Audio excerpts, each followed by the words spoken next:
కిసాన్ మోర్చా ఆధ్వర్యంలో ఢిల్లీలో జరిగిన రైతు ఉద్యమం సందర్భంగా ప్రధాని మోదీ రాతపూర్వకంగా రైతు సంఘాలకు ఇచ్చిన హామీని అమలు చేయాలని, ప్రధానంగా రైతాంగం పండించిన అన్ని రకాల పంటలకు C2+50% ఫార్ములా ప్రకారం మద్దతు ధర నిర్ణయించి చట్టబద్ధత కల్పించాలని, అన్ని రకాల రైతుల పంటలకు గిట్టుబాటు ధర కల్పించాలని కోరుతూ నంద్యాల పట్టణంలోనే ఎంఆర్ఓ కార్యాలయం పక్కన ఉన్న BSNL కార్యాలయం ముందర భారీ టెంట్ వేసి ధర్నా నిర్వహించారు.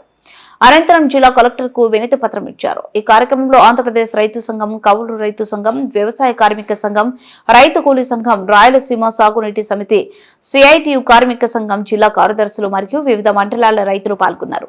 ఈ సందర్భంగా రైతు సంఘాల నాయకులు మాట్లాడుతూ 2021 డిసెంబర్ 9న దేశ ప్రధాని మోదీ ఢిల్లీ రైతుల ఆందోళన వద్దకు వచ్చి క్షమించమని కోరి రైతులకు అవసరమైన మద్దతు ధరల చట్టాన్ని అమలు చేస్తానని రాతపూర్వకమైన హామీ ఇచ్చి నేటి వరకు అమలు చేయకపోవడం వల్ల దేశవ్యాప్తంగా ఉన్నటువంటి రైతు సంఘాలు, కార్మిక సంఘాలు ఐక్యంగా SKM ద్వారా వాటిని అమలు చేయాలని డిమాండ్ చేస్తున్నామన్నారు.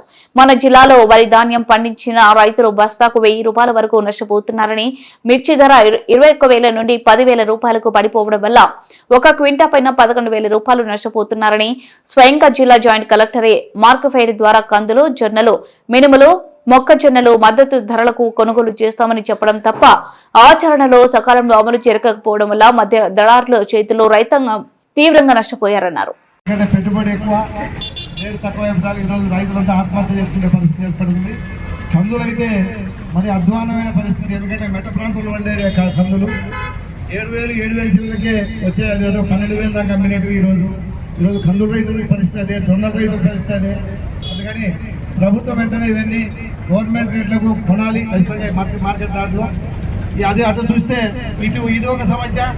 మళ్ళీ పంటలు పండించాలంటే నీటి సమస్య. ఇన్ని రకాల సమస్యలతో రైతు ఈరోజు పంటలు పండించాలంటే చాలా ఇబ్బందికరమైన పరిస్థితి. అలాగే నీటి వ్యవస్థ ఇప్పుడు దాకా మేము నీటి కోసమని పోయాం. ఎందుకంటే నీటిలో కేసీఆర్ కింద ఉన్న రైతులు సుమారు 70,000 ఎకరాలు మిరప, జొన్న, మిరప పంటలు మొత్తం అన్ని పంటలు కూడా సాగనికి కూడా నీళ్ళు లేని పరిస్థితి ఏర్పడింది. ఈరోజు నీళ్లు బంద్ చేశారు. ఈరోజు ఎప్పుడే ఈ గారు ఫోన్ చేశారు.